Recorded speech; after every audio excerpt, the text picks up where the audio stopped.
السلام علیکم ورحمۃ اللہ وبرکاتہ۔ یہ تقریر آپ دعوت قرآن و حدیث چینل سے سماعت فرما رہے ہیں۔ تمام اکابر جید علماء اہل حدیث کی تقریروں کا واحد چینل دعوت قرآن و حدیث۔ دعوت قرآن و حدیث۔ السلام علیکم ورحمۃ اللہ وبرکاتہ۔ الحمد لله نحمده ونستعينه ونستغفره ونؤمن به ونتوكل عليه ونعوذ بالله من شرور أنفسنا ومن سيئات أعمالنا من يهده الله فلا مضل له ومن يضلله فلا هادي له نشهد أن لا إله إلا الله ونشهد أن محمدا عبده ورسوله أما بعد فإن خير الحديث كتاب الله وخير الهدي هدي محمد صلى الله عليه وسلم وشر الأمور محدثاتها وكل محدثة بدعة وكل بدعة ضلالة وكل ضلالة في النار۔ اعوذ باللہ السمیع العلیم من الشیطان الرجیم، بسم اللہ الرحمن الرحیم۔ وعد اللہ الذین آمنوا منکم وعملوا الصالحات لیستخلفنہم فی الارض کما استخلف الذین من قبلہم وَلَيُمَكِّنَنَّ لَهُمْ دِينَهُمُ الَّذِي ارْتَضَىٰ لَهُمْ وَلَيُبَدِّلَنَّهُمْ مِنْ بَعْدِ خَوْفِهِمْ أَمْنًا يَعْبُدُونَنِي لَا يُشْرِكُونَ بِي شَيْئًا۔ صدق اللہ مولانا العظیم۔ بھائی یہ آپ اپنی اندر کانفرنس کرنا چاہتے ہیں تو پھر باہر بند کروا دیتے ہیں، عجیب بات ہے۔ یہ سارے باہر نکلے بندے، اگر کسی نے نہیں سننا تو گھر چلا جائے، اندر بیٹھ کے کانفرنس کرنے کا کیا مطلب ہے؟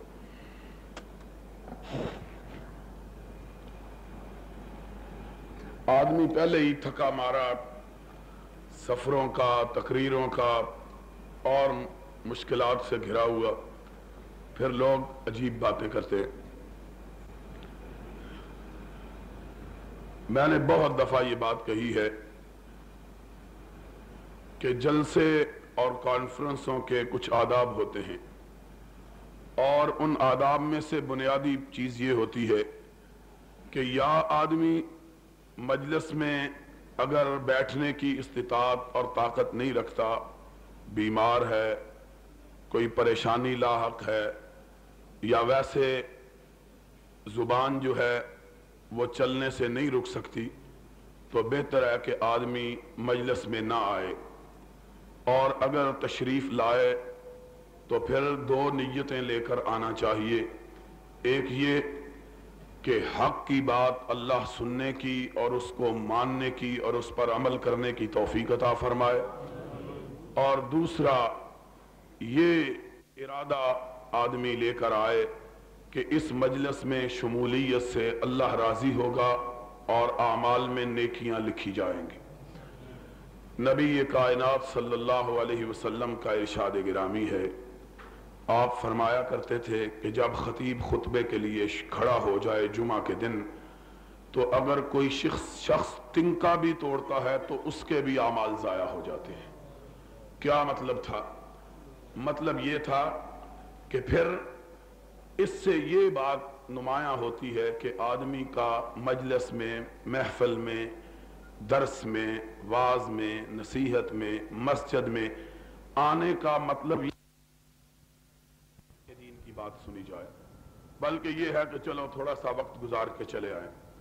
اور اس سے ایک بہت بنیادی چیز جو معلوم ہوتی ہے وہ یہ ہے کہ نبی کائنات صلی اللہ علیہ وسلم نے یہاں تک کہا کہ اگر کوئی کنکری سے کھیلتا ہے تب بھی اس کے اعمال اور اس کا ثواب جو ہے وہ ضائع ہو جاتا ہے۔ اس سے یہ بھی معلوم ہوتا ہے کہ ہلکی سی حرکت بھی کہنے والے اور سنانے والے کے دل اور دماغ پہ بڑی اثر انداز ہوتی ہے۔ اور میں نے یہ بات بہت دفعے اپنے خطبات میں، اپنی تقاریر میں اور اپنے جلسوں میں کہی ہے کہ تقریر بنیادی طور پر خطیب نہیں کرتا، بلکہ تقریر سامعین کرواتے ہیں۔ کیا مطلب ہے؟ معنی یہ ہے کہ اگر سامعین ذوق شوق کا اور طلب جستجو کا اظہار کریں تو کہنے والے کی طبیعت کھلتی ہے اور جی چاہتا ہے کہ آدمی پوری توجہ اور انہماک کے ساتھ بات کو سمجھانے کی کوشش کرے۔ اور اگر خطیب یہ محسوس کرے کہ سننے والے تو پتہ نہیں کہاں پہنچے ہوئے ہیں، وہ بھی سوچتا ہے کہ مجھے اپنے پھیپھڑے خراب کرنے کی ضرورت کیا ہے، اگر یہ نہیں سنتے تو میرا آواز کوئی شربت بنفشہ تو ہے نہیں کہ جس میں آدمی برف ڈالے اور گھول کے سامعین کو پلا دے، ایسی بات نہیں ہوتی۔ تو بہرحال میرا گزارش کرنے کا یہ مدعا تھا، خام خواہ 2-4 منٹ اس بات میں صرف ہو گئے ہیں کہ آدمی کو کوئی کسی قسم کی حرکت نہ کرنا چاہیے، اور نبی کائنات صلی اللہ علیہ وسلم نے ارشاد فرمایا ہے کہ اگر کوئی حرکت کر بیٹھے تو اس کو روکنا بھی نہیں چاہیے، کہ روکنے سے بھی خرابی پیدا ہوتی ہے۔ اتنے نبی کائنات صلی اللہ علیہ وسلم نے مجلس کے آداب سکھلائے ہیں۔ تو بہرحال آج کا موضوع بڑا اہمیت کا حامل ہے۔ آپ دعا کریں کہ اللہ مجھے حق بات کہنے کی توفیق عطا فرمائے اور آپ کو سننے کی اور ہم سب کو اسے اختیار کرنے اپنانے کی توفیق عطا فرمائے۔ اس موضوع کی اہمیت اس لحاظ سے بہت بڑھ جاتی ہے کہ خلافت راشدہ کی بات ہے، اور اس کی اہمیت اس وجہ سے بہت زیادہ ہے اور تھی، اور خاص طور پر ان ایام میں، کہ یہ ایام جو ابھی ہم گزار رہے ہیں، ان ایام میں چند لوگوں نے حضرت حسین رضی اللہ تعالی عنہ کی شہادت کی آڑ لے کر، جو کہ اسی ماہ محرم کی 10 تاریخ کو واقع ہوئی تھی، اپنی زبانوں کو اس قدر بے لگام کیا کہ انہیں اس بات کی کھلی چھٹی دے دی گئی کہ وہ چاہیں تو ان اکابرین امت اور اسلاف ملت کے خلاف ہرزہ سرائی کریں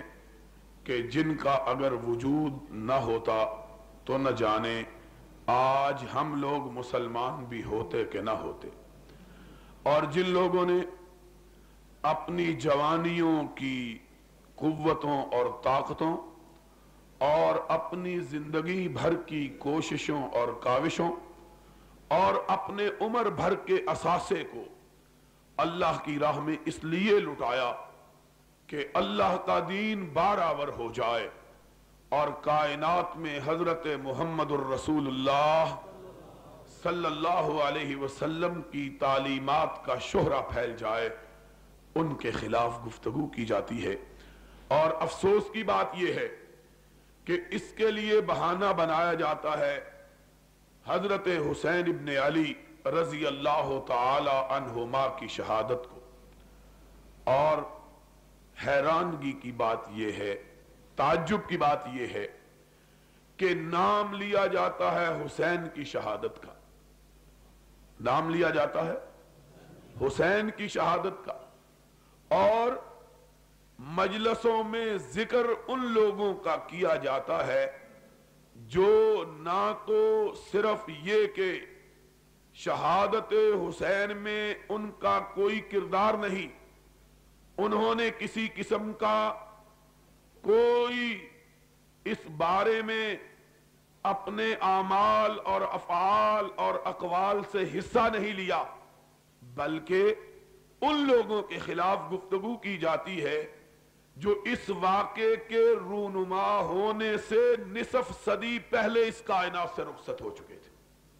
حیرانگی کی بات ہے کہ اگر شہادت حسین کا تذکرہ کرتے ہوئے ان لوگوں کے خلاف یا ان لوگوں کے متعلق گفتگو کی جاتی جن کا کسی نہ کسی طریقے سے اس واقعے میں ہاتھ ہے تو بات سمجھ میں آ سکتی تھی کہ بھائی چند لوگوں کا یہ نقطہ نگاہ ہے کہ فلاں اور فلاں شخص نے حضرت حسین رضی اللہ تعالی عنہ کی شہادت میں کسی نہ کسی طور سے حصہ لیا، لیکن تعجب بالائے تعجب اور حیرت در حیرت اور افسوس در افسوس کہ ان کا نام تو نہیں لیا جاتا، نام ان کا لیا جاتا ہے جو برسوں پہلے حضرت حسین رضی اللہ تعالی عنہ کی شہادت کے واقعے سے برسوں پہلے اس دنیا ہی سے رخصت ہو چکے تھے، اس دنیا میں بھی موجود نہ تھے۔ حضرت فاروق اعظم رضی اللہ تعالی عنہ 40 برس پہلے، اس واقعے کے 40 برس پہلے اس دنیا سے رخصت ہو چکے تھے۔ حضرت صدیق اکبر رضی اللہ تعالی عنہ 48 برس 49 برس پہلے اس واقعے سے رخصت ہو چکے تھے۔ حضرت عثمان ذی النورین رضی اللہ تعالی عنہ اس کربلا کے واقعے سے 30 سال پہلے اپنے رب کے پاس جا چکے تھے۔ طلحہ، زبیر، عبد الرحمن ابن عوف، ابو عبیدہ ابن جراح، سعد ابن ابی وقاص، خالد ابن ولید، حتیٰ کہ امیر معاویہ رضوان اللہ علیہم اجمعین، وہ بھی جب یہ واقعہ رونما ہوا ہے اس کائنات میں موجود نہیں تھے۔ کوئی بھلا مانس پوچھنے والا نہیں ہے کہ بندگان خدا بیان تو کربلا کا واقعہ کرتے ہو، اس میں ذکر ابو بکر، عمر اور عثمان کا کہاں سے آ گیا؟ اس واقعے میں اور اس واقعے کے تذکرے میں عشرہ مبشرہ کی بات کہاں سے آ گئی ہے؟ اس واقعے کے بیان میں نبی محترم رسول معظم سرور عالم صلی اللہ علیہ وسلم کے پاک باز صحابہ کی زندگیاں کیوں معرض بحث میں آتی؟ ہمیں کچھ بتلاؤ، کچھ سمجھاؤ کہ بات تو سیدھی سادی ہے کہ سن 60 کو آج ذرا جی سے بات سنو گے تو میں شاید اللہ توفیق دے دے تو بات سناؤں۔ بڑا ہی تھکا ہوا، روزانہ جلسے، طبیعت خراب، دن بھر کی مصروفیت، ہمارا عجب حال ہے۔ رات کو تقریریں نہیں چھوڑتی اور صبح کے وقت جلسے کے لیے طریقے لینے والے نہیں چھوڑتے، اور اگر کسی کو کہہ دو آرام کر رہے ہیں تو ناراض ہو جاتا ہے، کہتا ہے دیکھو جی جب آتے ہیں آرام کر رہے ہوتے ہیں۔ ان کا مطلب یہ ہے کہ شاید ہم لوگ مشینی انسان جس کو روبوٹ کہتے ہیں وہ ہیں، ہمارے اندر گوشت پوشت کی کوئی چیز نہیں کہ بٹن دباؤ اور وہ چل پڑے، بٹن بند کرو تو بند ہو جائے۔ تو بہرحال تھکاوٹ کے باوجود میں یہ چاہتا ہوں کہ اس علاقے میں اس موضوع پر شاید بڑی مدت ہوئی ہے، اس موضوع پہ گفتگو نہیں ہوئی، آپ کے مولانا نے تو کی ہوگی، لیکن اگر اللہ توفیق دے تو میرا جی چاہتا ہے کہ آج مسئلہ یہ سمجھا کے جاؤں، اس لیے کہ یہ 20-25 دن بلکہ مہینہ بلکہ 40 دن یہ سارے دن یہی واقعات ریڈیو پر بھی، ٹی وی پر بھی، اخبارات میں بھی، اور کہا جاتا ہے، سیانے کہتے ہیں کہ اگر ایک جھوٹ کو 10 مرتبہ آدمی دہرائے تو جھوٹ بولنے والے کو بھی یقین ہو جاتا ہے شاید میں سچ ہی بول رہا ہوں۔ اتنی مرتبہ جھوٹ دہرایا جائے تو جو خود جھوٹ کو تراشتا ہے، خود جھوٹ کو گھڑتا ہے، اسے بھی کبھی کبھی شبہ ہو جاتا ہے کہ کہیں میں سچ ہی تو نہیں بول رہا۔ واقعہ یہی ہے، ہر روز جھوٹ جھوٹ جھوٹ، اور جھوٹ اتنا دہراتے ہیں، اتنا جھوٹ بولتے ہیں کہ آدمی کو حیرت ہوتی ہے کہ نہ سننے والے ٹوکتے ہیں، نہ بیان کرنے والے کو حیا آتی ہے، نہ کوئی عقل کا سوال کرتا ہے کہ چھوڑو دین مذہب کی بات تو چھوڑو، کوئی عقل کی بات ہی بتلا دو کہ عقلی طور پر بھی یہ بات ممکن ہے کہ نہیں ہے۔ کوئی آدمی اس بات کو سوچنے سمجھنے ٹوکنے روکنے پوچھنے کے لیے تیار نہیں ہوتا. ہر روز قصے.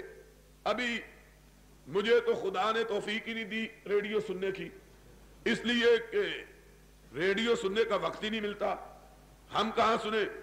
اور ایک دن ایک جلسے میں جا رہا تھا تو وہ راستے میں انہی دنوں کی بات ہے، اس نے ڈرائیور نے اور جو جلسہ والے آئے تھے ان کا ساتھی تھا اپنی گاڑی لے کے آئے تو انہوں نے ریڈیو لگا دیا کہ، اور میں نے کہا بند کرو. وہ دیکھا تو ایک بڑے عجیب و غریب انداز سے چیخو چلا رہا تھا ایک آدمی. کہنے لگے ذرا سنو صحیح. وہ تقریر کر رہا تھا، کہنے لگا حسین ابن علی آئے میدان میں، تلوار اٹھائی، ادھر یزید کا لشکر، ادھر یزید کا لشکر، ادھر تلوار اٹھائی کشتوں کے پشتے لگ گئے، ادھر تلوار اٹھائی کشتوں کے پشتے لگ گئے، ادھر تلوار اٹھائی لاشوں کا انبار لگ گیا. جدھر دیکھتے ہیں لاشیں ہی لاشیں، اتنی زیادہ لاشیں کہ لاشوں کا پہاڑ بن گیا. پہاڑ اتنی لاشیں. میں پریشان ہو گیا. میں نے کہا مولوی صاحب نے جتنا زور لگا کے بات بیان کیا ایسا معلوم ہوتا ہے کہ 2-4 لاکھ آدمی حضرت حسین نے مار دیے ہیں. تاریخ میں تو یہ بات معلوم ہوتی ہے کہ حضرت حسین کے 72 ساتھی شہید ہوئے اور مخالفوں کے کوئی 12-14 آدمی مارے گئے. یہ اکیلے حضرت حسین نے 1-2-3 لاکھ آدمی مار دیے ہیں. لاشیں کہاں چلی گئی تھی؟ کوئی بندہ پوچھنے والا نہیں ہے، کوئی عقل مند. اور پھر ایک ذاکر تقریر کر رہا تھا، معصوم جا رہا ہے، قافلے کا شہزادہ جا رہا ہے، اور دیکھو یہ ہو رہا ہے. اور میں بڑا حیران ہوا.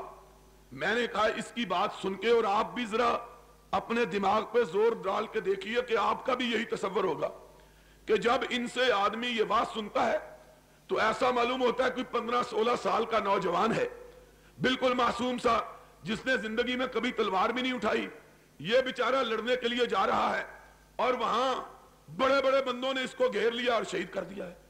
اتنا پتہ نہیں ہے بیان کرنے والے کو کہ اس کی اپنی کتابوں کی روایت کے مطابق حضرت حسین کی عمر اس وقت 59 سال تھی. ایک کم 60 سال، اور ایک کم 60 سال کا بندہ جوان اور بچہ نہیں ہوتا بلکہ بوڑھا ہوتا ہے. اس بابے کی عمر بھی میرا خیال ہے 60 سال ہی ہونی. سفید بال اور بچے، بیویاں اور جوانی تو بڑی بات ہے. سوچ و شعور سے آگے 40 برس کی زندگی کو لوگ کہتے ہیں کہ یہ عمر کی انتہا اور کمالیت کے دن ہوتے ہیں. اور جو 59-60 سال کا آدمی ہو اس کے لیے تو اس طرح کے لفظ بولتے ہوئے بھی آدمی کو حیا آنی چاہیے کہ کیا لفظ ہم بول رہے ہیں. بالکل ایسا معلوم ہوتا ہے جس طرح ایک ننھا منھا سا بچہ جو ہے اس کو لوگوں نے گھیر گھار کے بلا کو خدا کا خوف کرو. 59 سال حضرت حسین کی عمر ہے. 59 برس، 59-60 برس کا ایک بوڑھا انسان. ظاہری بات ہے کہ اب جو بندہ لڑنے کے لیے جاتا ہے 2 ہی کام ہوں گے، یا لڑے گا مارے گا، یا نہیں مارے گا تو شہید ہو جائے گا. اس کا نتیجہ تو یہی ہوتا ہے. لڑنے کے 2 ہی نتیجے نکلتے ہیں، یا آدمی دشمنوں کو ختم کرتا ہے یا لڑتے ہوئے خود شہید ہو جاتا ہے، جان دے دیتا ہے. اب اس میں اتنے بڑے افسانوں، قصوں، کہانیوں کی ضرورت. اور کیا جی کہ پانی آ رہا ہے، پانی منہ میں نہیں جا رہا، بالکل اس طرح جس طرح کہ 1.5-2 سال کا بچہ ہو، پانی پلانے کے لیے لوگ آتے ہیں اور کوئی پانی پہنچنے نہیں دیتا. کوئی بات ہے؟ عقل کی بات کرو. حضرت حسین رضی اللہ تعالی عنہ، یہ اس طرح کے قصے، اس سے ان کی. اور پھر کہتے کیا ہیں؟ شہزادہ گلگوں کبا. وہ کائنات کا امام حسین کا نانا، یہ تو بادشاہتوں اور شہزادگیوں کو مٹانے کے لیے آیا تھا، تم نے محمد کے نواسے کا نام ہی شہزادہ رکھ دیا ہے. کتنے تعجب کی بات ہے. دماغ کے اندر کس طرح کی شہنشاہی کی بو پڑی ہوئی ہے. اور جب رسول کے بیٹے کا نام لیتے ہیں تو اس کے لیے بھی وہی لقب استعمال کرتے ہیں کہ جو القاب ان جابروں کے تھے جن کی جابریت اور قہاریت اور فرعونیت کو مٹانے کے لیے اللہ نے محمد الرسول اللہ کو بھیجا تھا صلی اللہ علیہ وسلم. قصہ کیا ہے؟ تو آؤ آج حقیقی بات یہ ہے کہ لوگوں کو واقعہ کربلا کی حقیقت کا بھی علم نہیں ہے اور سنیوں کا بھی معلوم نہیں. بیڑا غرق سنیوں کا بھی ہو گیا ہے. اس لیے کہ سنی بھی وہی قصے اور کہانیاں بیان کرتے ہیں جو کہ شیعہ میتھالوجی نے لوگوں کے ذہنوں میں جس کا جال اور تانا اور بانا بنا ہوا ہے۔ اچھے خاصے مولوی، اچھے خاص واعظ، اچھے خاصے خطیب شہادت حسین کا تذکرہ اسی طرح کرتے ہیں جس طرح کے شیعہ ذاکر اپنی مجلسوں میں کرتے ہیں۔ حق بات کہتے ہوئے زبانوں میں لڑکھڑاہٹ اور دماغوں میں ہچکچاہٹ پیدا ہوتی ہے۔ محمد الرسول اللہ صلی اللہ علیہ وسلم کو رب کائنات نے جو دین عطا کیا اس میں نہ کسی کی روح نہ رعایت، نہ کسی کے لیے مداہنت نہ منافقت۔ کہا فَاسْدَعْ بِمَا تُؤْمَرْ وَأَعْرِضْ عَنِ الْمُشْرِكِينَ أَعْرِضْ عَنِ الْمُشْرِكِينَ۔ اے میرے محبوب، تیرا کام یہ ہے کہ جو حق ہو اس کو کھول کھول کر بیان کر، یہ نہ دیکھ کہ لوگوں کی پیشانیوں پہ مسکراہٹ آتی ہے کہ سلوٹیں پڑتی ہیں۔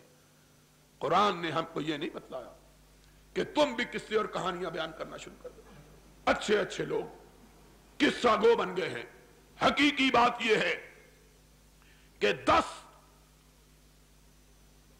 محرم کو جو واقعہ رونما ہوا ہے اس کا آغاز سن 60 ہجری کو ذی الحجہ کے ابتدائی ایام میں ہوا کہ حضرت حسین رضی اللہ تعالیٰ عنہ کو پتا چلا کہ حضرت امیر معاویہ رضی اللہ تعالیٰ عنہ کی وفات ہو گئی ہے۔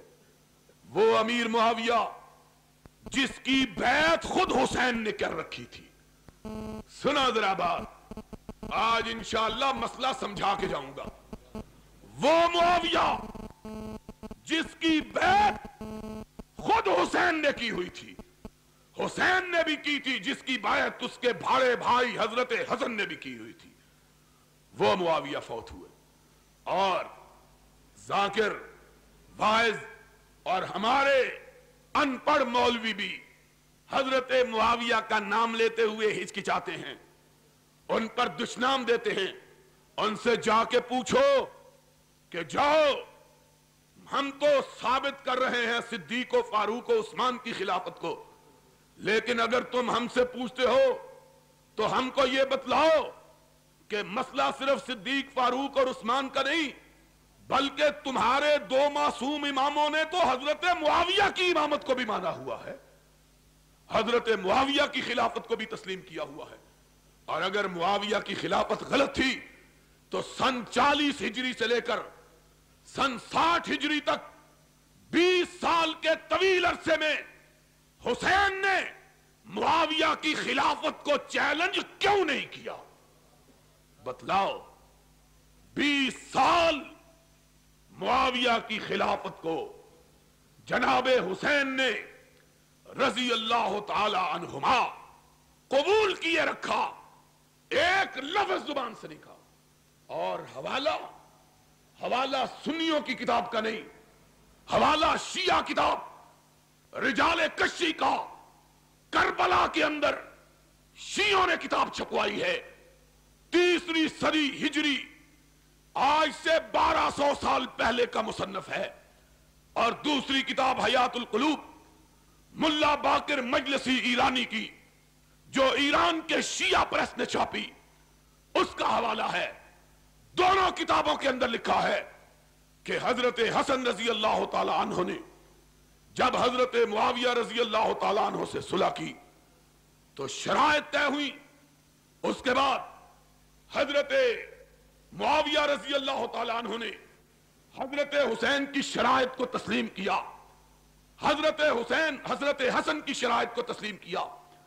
جب شرائط تسلیم ہو گئی، حضرت حسن نے، علی کے بیٹے نے، خلافت سے دستبردار ہو کر اس مسجد کے اندر، جس مسجد کو ان کے بابا حضرت علی نے بنوایا تھا، اس مسجد کے اندر اپنے باپ حضرت علی کا منبر رکھوایا اور اس پر حضرت امیر معاویہ کو بٹھایا، خود نیچے بیٹھے، معاویہ کو اوپر بٹھایا، کہا کائنات کے لوگوں سن لو، آج رسول کا نواسا، علی کا بیٹا، خلافت سے دستبردار ہو کر اپنا خلیفہ امیر معاویہ کو مان رہا ہے.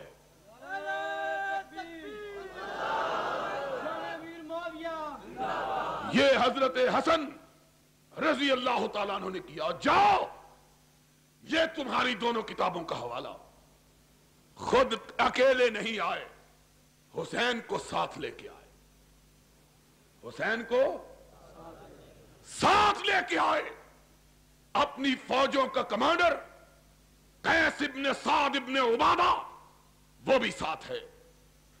کہا امیر معاویہ رضی اللہ تعالیٰ عنہ میرا امام ہے. پھر حسین کی طرف دیکھا، اس حسین کی طرف جن کا نام نامی اس میں گرامی لے کر تم صدیق و فاروق پہ کیچڑ اچھالتے ہو. اس حسین کی طرف دیکھا، کہا کم وبائے حسین اٹھو، میں نے معاویہ کی امامت کو مانا ہے، تم بھی معاویہ کے ہاتھ پہ بیعت کر کے اس کو اپنا امام مانو. حضرت حسین اٹھے. حسن کے بعد حضرت امیر معاویہ کی بیعت کی. پھر اپنے کمانڈر ان چیف کو حکم دیا، اٹھو معاویہ کی بیعت کرو.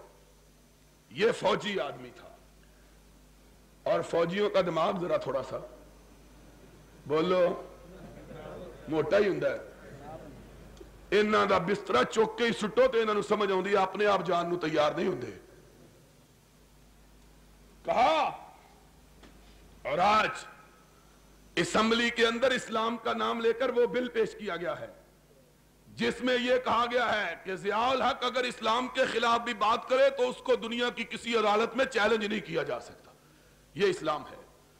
اور محمد الرسول اللہ صلی اللہ علیہ وسلم کا لایا ہوا اسلام کیا تھا؟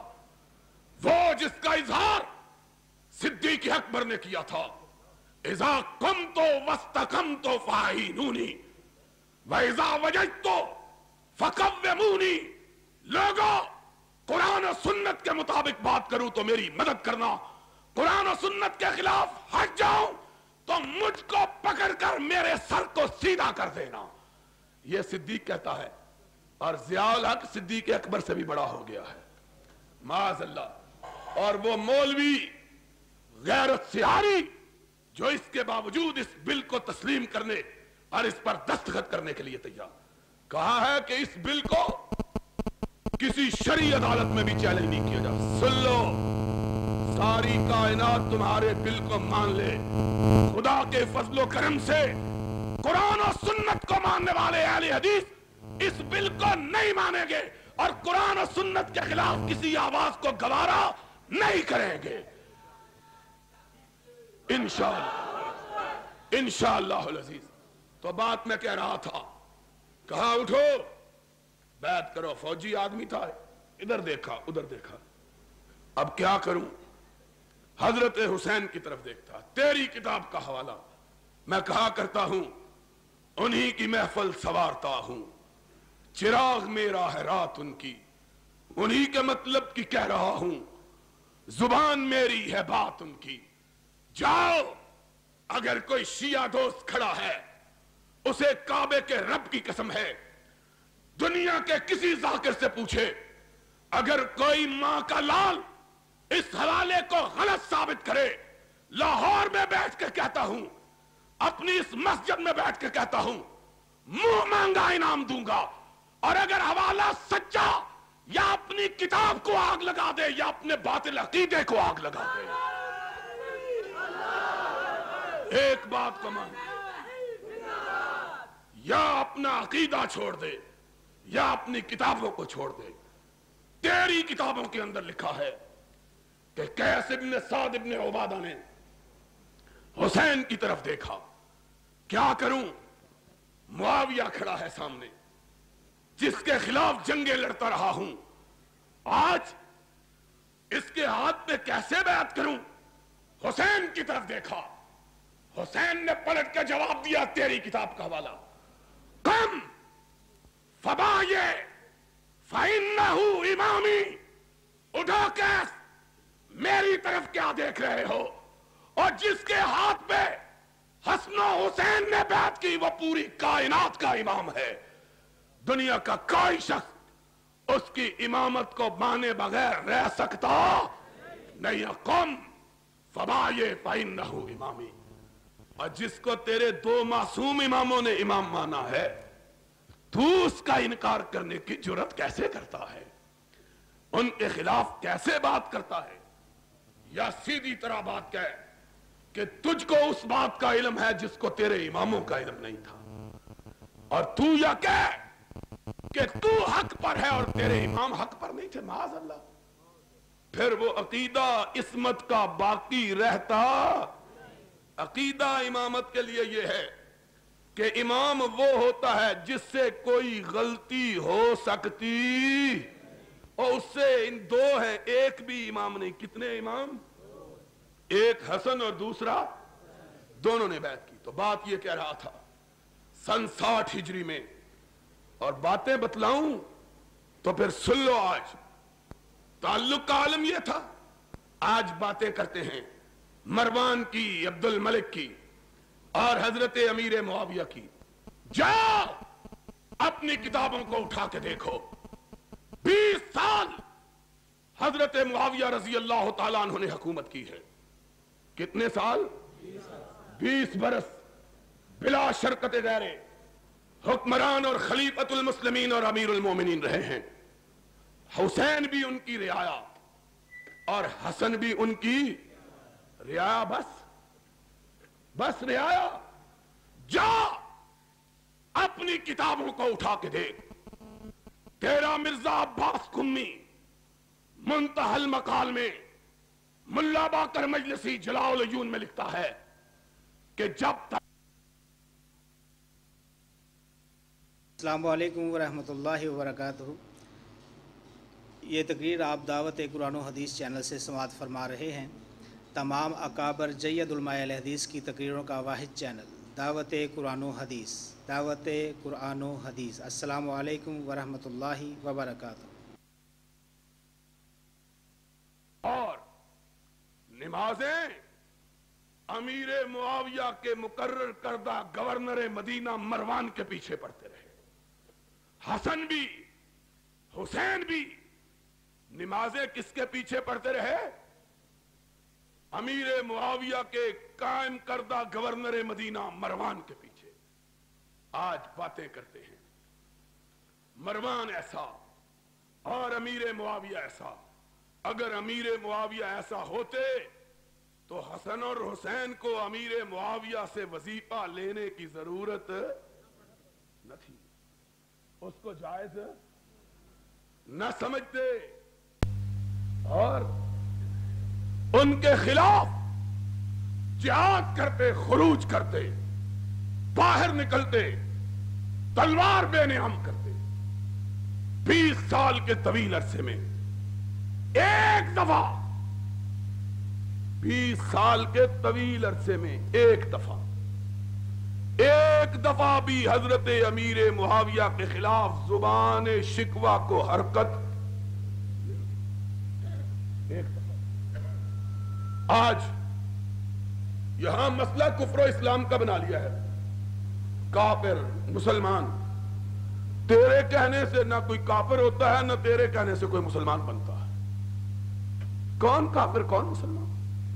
میرا عقیدہ یہ ہے جس کے ہاتھ پہ حسن و حسین بیعت کرے وہ کبھی کافر ہو سکتا؟ اور میرا تو تیرے اماموں کے بارے میں یہ عقیدہ ہے، اور تیرا اپنے اماموں کے بارے میں عقیدہ کیا ہے؟ کہ امام اور معصوم ہوتے ہوئے بھی انہوں نے کافروں کی بیعت کر لی تھی۔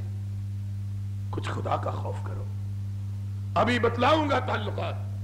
تو بات یہ ہو رہی تھی سن 60 ہجری میں حضرت امیر معاویہ رضی اللہ تعالی عنہ کا انتقال ہوا۔ 40 برس 40 ہجری میں حضرت حسن رضی اللہ تعالی عنہ ان کے ہاتھ پر بیعت کر کے خلافت سے دستبردار ہوئے، اور 20 سال حضرت معاویہ نے بلا شرکت غیر حکومت کی۔ کسی نے ان کی خلافت اور امامت کے خلاف کبھی زبان شکوہ کو حرکت نہیں۔ 60 میں انتقال ہو گیا۔ حضرت امیر معاویہ کے بعد یزید کو ان کی جگہ خلیفہ بنایا گیا۔ اب یہاں رک کے یہ بات بھی سمجھ لو، یار کہتے ہیں یہ بڑا ظلم ہوا ہے۔ کیا ظلم ہوا ہے؟ کہتے ہیں باپ کے بعد بیٹے کو خلافت مل گئی۔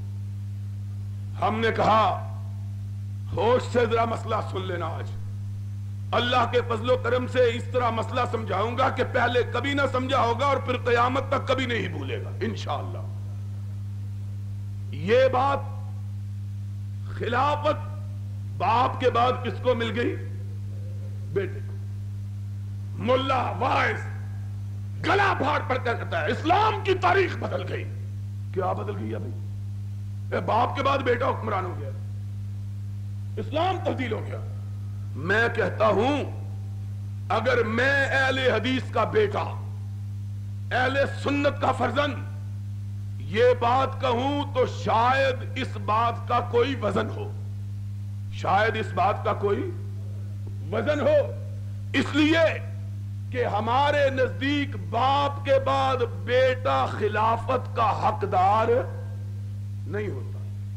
باپ کے بعد بیٹا خلافت کا حقدار، ہمارے نزدیک امامت وراثت کی چیز نہیں ہے، ہمارے نزدیک امامت وراثت کی چیز، اس لیے کہ کائنات کے انسان جب فاروق اعظم کے آخری لمحات میں فاروق اعظم کی بارگاہ میں آئے اور آ کے کہا فاروق اس دنیا سے جا رہے ہو، اپنے باپ اپنے بیٹے عبداللہ ابن عمر کو جو سرور کائنات کا صحابی، نبی کے پیچھے نمازیں پڑھنے والا، حضور کی قیادت میں جنگیں لڑنے والا، سرور کائنات کی زبان اقدس نے جس کی تعریف کی ہے، اس کو مومنوں کا امیر بنا دو۔ تو فاروق نے آنکھ اٹھا کے جواب دیا نہیں نہیں، میں قیامت کے دن اپنے رب سے یہ نہیں سننا چاہتا کہ میرا رب جب مجھ سے پوچھے کہ عمر امت کی بھاگ دوڑ کس کو دے کے آیا تھا، تو میں یہ نہیں سننا چاہتا کہ جواب میں یہ کہا جائے کہ اپنے بیٹے کو دے کے آیا تھا۔ نہیں نہیں، میں کہنا چاہتا ہوں رب کی بارگاہ میں، اللہ میں اس کمیٹی کو سونپ آیا تھا جس کمیٹی کے ارکان کو تیرے نبی نے اپنی زبان اقدس سے جنت کی بشارت عطا فرمائی تھی، اپنے بیٹے کو نہیں دینا چاہتا۔ اور جس نے اصول وضع کیا تھا، سن لو آج اللہ کی رحمت سے یہ مسئلہ بھی، جس نے کنبا پروری، خیش پروری کی جڑ کاٹی تھی، یہ کہہ کر کہ جب وقت آخر آیا مجوسی نے آپ کی پشت مبارک پہ خنجر کا وار کیا، آپ زخمی ہو کر گرے، موت کی بے ہوشیاں طاری ہوئیں، تو آپ نے اس وقت ان لوگوں کو بلایا جن کو نبی کائنات نے نام لے کے جنت کی بشارت دی تھی۔ کل کتنے لوگ تھے؟ 10۔ فاروق کے زمانے میں کتنے زندہ تھے؟ 7۔ 8 میں خود فاروق تھے، 7 تھے زندہ، 8 میں خود، کل 10 تھے۔ ایک صدیق اکبر، فاروق اعظم، عثمان ذی النورین، علی مرتضی، طلحہ، زبیر، عبد الرحمن ابن عوف، حضرت ابو عبیدہ ابن جراح اور حضرت سعید ابن عاص رضی اللہ تعالی عنہم اجمعین۔ صدیق بھی فوت ہو چکے تھے اور حضرت ابو عبیدہ ابن جراح رضی اللہ تعالی عنہ بھی فوت ہو چکے تھے۔ باقی کتنے؟ 8۔ باقی کتنے؟ 8۔ ان میں سے 8 میں خود حضرت فاروق اعظم، باقی کتنے؟ 7۔ بلایا 7 کے 7 کو اور 6 کے لیے حکم دیا کہ ان میں سے کسی ایک کو خلیفہ منتخب کر لینا۔ منتخب کتنے چھوڑے؟ 6. باقی کتنے تھے؟ 7. کل کتنے تھے؟ 7. خلافت کتنے لوگوں میں محدود کی؟ 6 میں. 7واں کو کیوں نکالا جانتے ہو؟ 6 کو مقرر کیا، عثمان کو، علی کو، کتنے؟ 2. طلحہ اور زبیر. 4. عبد الرحمن اور سعد ابن ابی وقاص. 6 کو مقرر کیا، 7ویں کو نکال دیا. پوچھنے والے نے پوچھا ان 6 کو کیوں مقرر کیا؟ کہا یہ وہ ہیں جن کا نام لے کے نبی نے جنت کی بشارت دی ہے. رب پوچھے گا امت کی باغ ڈور کے لیے کن کو مقرر کیا؟ تو میں کہوں گا اللہ ان کو جن کے نام لے کے تیرے نبی نے جنت کی بشارت دی تھی. انہوں نے کہا 7واں بھی تو ہے. آنکھوں میں آنسو آ گئے. کہا 7واں بھی ہے. کہا اس کو کیوں نہیں رکھا؟ کہا اس کو اس لیے نہیں رکھا کہ یہ عمر کا بہنوئی ہے. یہ عمر کا بہنوئی ہے اور میں قیامت کے دن چاہتا ہوں کوئی یہ نہ کہے کہ آتے ہوئے مسلمانوں کے اقتدار کے لیے جو کمیٹی بنائی تھی اس میں اپنے رشتہ دار کو بھی رکھ دیا تھا. اتنا احساس کہ اپنے رشتہ دار کو نبی کی زبان اقدس سے جنت کی بشارت پانے کے باوجود خلافت کمیٹی میں رکھنا گوارا. ان کو کہتے ہیں خلافت اپنے کنبوں کو دے گی. کس کنبے کو دے گی؟ یہ ہمارے نزدیک تو قابل اعتراض ہو تو ہو. تمہیں کیا تکلیف ہے کہ باپ کے بعد بیٹا؟ ان کو یہ بات کہنے کا کیا حق ہے جن کے مذہب کی بنیاد ہی اس بات پر ہے کہ باپ کے بعد بیٹا، بیٹے کے بعد پوتا، پوتے کے بعد پڑپوتا، پڑپوتے کے بعد اس کا بیٹا، اس کے بعد اس کا بیٹا، اس کے بعد اس کا بیٹا، اور جن کی امامت چلتی ہی نسل میں ہے ان کو معاویہ پہ اعتراض کا حق کہاں سے مل گیا ہے؟ جن کے مذہب کی بنیاد وراثت پر ہے وہ اعتراض کیوں کرتے ہیں؟ ان کو کیا حق ہے اعتراض کرنے کا؟ اور مسئلہ سمجھ آیا کہ نہیں آیا؟ جن کے مذہب کی بنیاد ہی نسل پرستی پر ہے، جن کے مذہب کی بنیاد ہی وراثت پہ ہے، وہ امیر معاویہ پر. اور اگر امیر معاویہ کے بعد انہوں نے اپنے بیٹے یزید کو خلافت دے کر کسی غلطی کا ارتکاب کیا تھا تو میں تم سے یہ پوچھتا ہوں، ہم سے نہ پوچھو، تم سے یہ پوچھتا ہوں کہ حضرت علی کے بعد پھر ان کے بیٹے حضرت حسن کو کیسے خلیفہ بنایا گیا؟ اگر یہ بات غلط تھی تو اس کا ارتکاب معاویہ سے 20 برس پہلے حضرت علی نے کیا تھا رضی اللہ تعالی. امیر معاویہ نے اپنے بیٹے یزید کو سن 60 میں اپنا ولی عہد نامزد کیا اور حضرت حسن کو حضرت علی نے سن 40 میں 20 سال پہلے. اگر یہ بات قابل اعتراض تو یہ عجیب بات ہے کہ کسی شاعر نے شاید اسی لیے کہا ہے ای گناہ ہے اس کے در شہر شما نیز گناہ. تمہاری بستی میں ہو تو وہ ثواب اور ہماری بستی میں ہو تو گناہ. معیار ایک ہی رکھو، ہمارے لیے بھی وہی پیمانہ اور اپنے لیے بھی وہی پیمانہ. ہم کرتے ہیں اعتراض اس لیے کہ ہمارے نزدیک باپ کے بعد بیٹا خلافت اور امامت کا وارث ہو سکتا. تم کو کیا حق حاصل؟ بہرحال یہ بات سمجھنے کے بعد پھر سنو کہ سن 60 میں امیر معاویہ کا انتقال ہوا. سن 60 کے آخر میں یزید کو حکمران بنایا گیا اور اس کی خلافت کی بیعت لی گئی. اب کیا ہوا؟ جب یزید کی بیعت کے لیے سارے شہروں کے گورنروں کو مراسلہ آیا تو مدینے کے گورنر کو بھی آیا. اس نے شہر کے جو سربراہ لوگ تھے ان کو یزید کی خلافت کے لیے بلایا.